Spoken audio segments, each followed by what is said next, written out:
谢张玉茹。我们请5号角老师为我们做讲评。好，玉茹，老师好。今天有4位你的好朋友一起来跟你做这个表演哈。其实他们的舞蹈跟你这个唱歌所有的这个整体性是非常完美的哦，看起来的感觉视觉效果是非常好的。有4位大姐，不，4位学姐，这个感觉是这个表演是真的是很棒，看得出来你们是这个很好的朋友啊。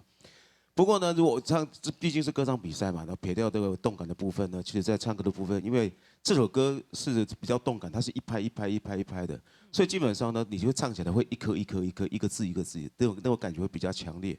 但实际上一首歌除了动感歌之外，它虽然是比较颗粒，但是它还是有律动的，哦，它在旋律之中它还是有律动，所以你在于这个律动这个部分的感觉会比较稍微少一点点，因为你会变成一颗一颗一颗一颗的，很像。军歌，我常常用一颗一颗来形容组长，很像我们当兵的时候唱军歌的感觉。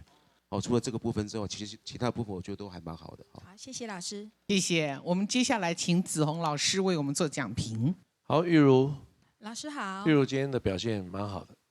谢谢老师。对，然后你们今天的整体的表现真的非常好，4位表现都非常的很棒，然后有帮玉茹加分。